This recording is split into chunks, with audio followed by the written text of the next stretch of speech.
Dietary factors and cancer. Many cancers can regress if energy intake is restricted, and, second, that many cancers can be prevented if energy intake is restricted. Diet and cancer. Energy-restricted diets combined with drugs targeting glucose and glutamine can provide a rational strategy for the longer-term management and prevention of most cancers. Knowing how much acetone is being produced is key to know about metabolic metabolism. For example, in some people not enough acetone production may mean that there is an inadequate ketogenic diet, and too much starvation and acetone production may lead to malnutrition, which aggravates cancer.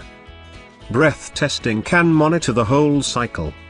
Everyone is different.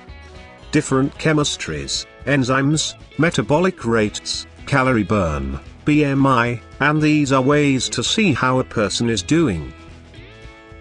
The metabolic link of food and cancer. We are certainly learning more about foods that heal instead of foods that kill. We are learning a lot more about how foods could be processed to be more beneficial.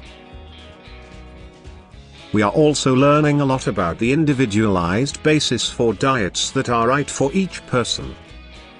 As an example, certain nationalities such as Native American Indians and Hispanics may be more susceptible to high fructose corn syrup. The same may be true for fats that harm instead of fats that heal. Mexico is now the #1 country in the world for obesity.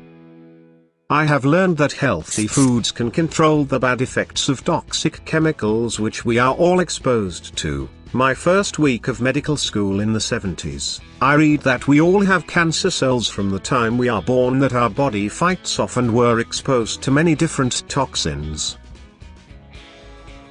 Supporting the body's immune system with healthy metabolic states is becoming more and more apparent.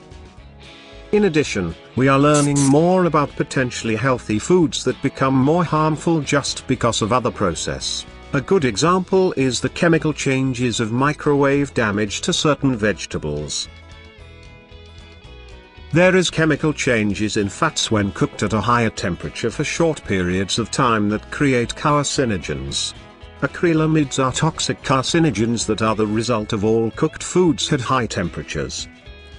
All these food factors have relations to biochemical imbalance, which is linked to cancer. Animal-based foods. Interestingly enough, cancer was still a higher risk for those eating animal foods in data from the China study. These even occurred before the addition of many toxic chemicals to farm animals.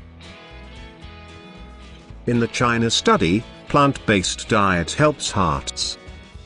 I am learning the same is true for organic foods. An example, the beneficial anti-prostate cancer and breast cancer effects of lycopenes are higher in organic cooked tomatoes. And one study I read, the lycopene levels were 65% higher in organic foods as opposed to non-organic foods.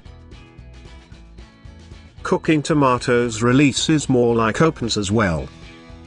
Gene activation by diet. Genes are affected by diet, not just act on their own. Nutrition plays a vital role in causing gene suppression to be good or bad players in health and disease. I'm learning more about certain vegetables that are quite a lot higher in nutrients than I previously thought. For example, kale and spinach have an amazing broad spectrum of nutrients such as a large number of amino acids, vitamins, and many other nutrients. In addition, these are excellent sources of fiber and certain minerals that may be lacking in the diet. The nutritional metabolic support for cancer will also help with other diseases. I look at the underlying factors of cancer, diabetes, heart disease and other immune diseases as one disease with a lot of metabolic problems. There is oxidative stress, chemical imbalance, inflammation and other metabolic problems, and they are the common link of these diseases.